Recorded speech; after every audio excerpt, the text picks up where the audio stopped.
It's April the 9th, 1969, and Concorde 002 is ready for her maiden flight from BAC's airfield at Filton. As in Concorde 001, no passenger seats, but 12 tons of flight test equipment. Today, the six-man crew was led by Brian Trubshaw, Director and General Manager, Flight Operations, BAC Filton, together with his co-pilot, John Cochrane. Of thousands of people concerned with the production of 002, few have awaited this moment more eagerly than those whose job it is to finally prove the aircraft in the air, the flight test crew.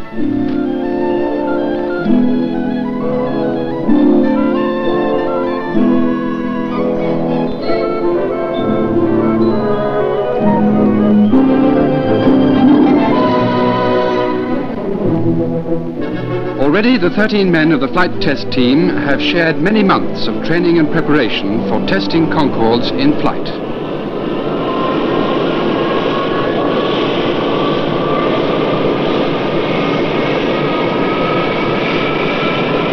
Now, Britain, Concorde 002, taxi. Concorde 002, taxi, runway 28.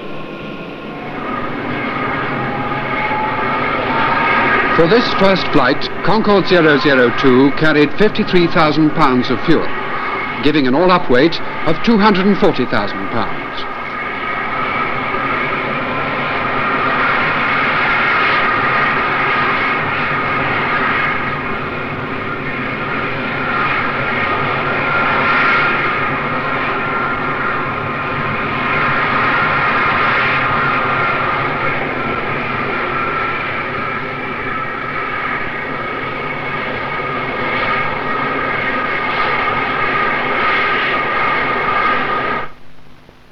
Concorde 002 is clear to line up.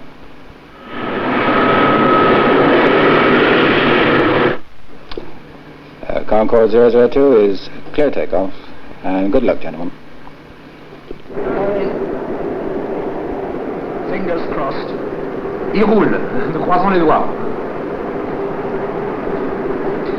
Full power and reheat. At this point, Brian Trubshaw decided to turn a high-speed taxi run into a first flight. Hey. So obviously the ASI is all right. Merveilleux. Bon décollage. Right. Beautiful takeoff. Climbing steeply, well, you can see it all. We're only watching it on the television screens. Anything that comes from from Trubby during flight, reheat's still on, I can see. 2,000 feet he plans to cut reheat.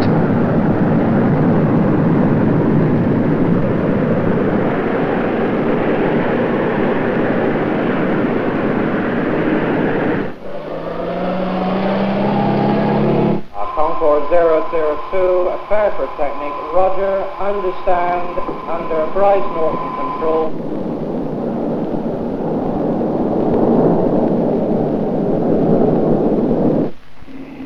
Fare for technique, roger.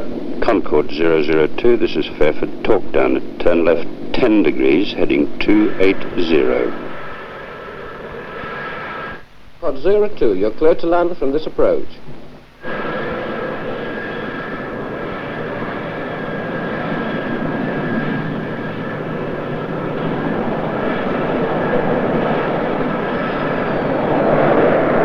After a 22-minute flight, Concorde 002 landed safely at the Royal Air Force Airfield at Fairford in Gloucestershire, the British base for Concorde flight operations.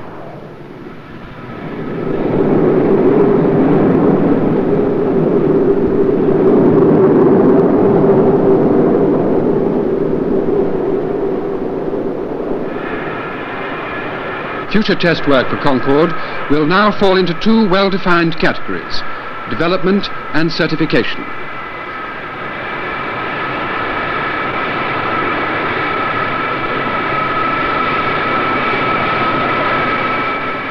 After years of careful study and dedicated attention to detail, here was another thrilling and rewarding climax for the thousands of men and women working in the factories of British Aircraft Corporation and Sud Aviation, in the knowledge that the British-built Concorde flew just 5 weeks after her sister 001 and that 2 Concordes are now flying.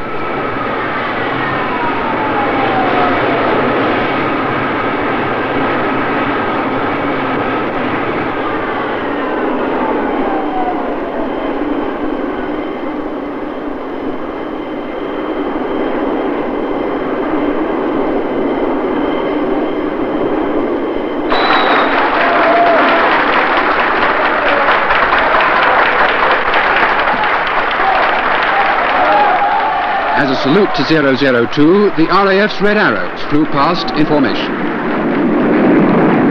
Brian Trubshaw said the flight was cool, calm and collected, and that the crew enjoyed it immensely. Now came an ordeal for the flight test crew. Facing the mass of journalists, newsreel cameras, television cameras and press photographers. We had a terribly good flight. Needless to say, you always have a good first flight, but this one really was good. The usual press conference took place at Barnwell Hall, Filton. And here, a nice touch. Trubshaw and his crew were presented with a cream cake given by world-famous aviator Sheila Scott.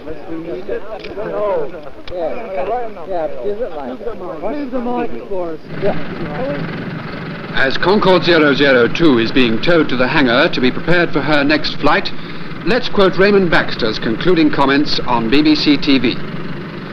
All they want now is to forget the ballyhoo and be allowed to get on with the real job of work, proving Concorde as an aeroplane, as a step to getting it into airline service.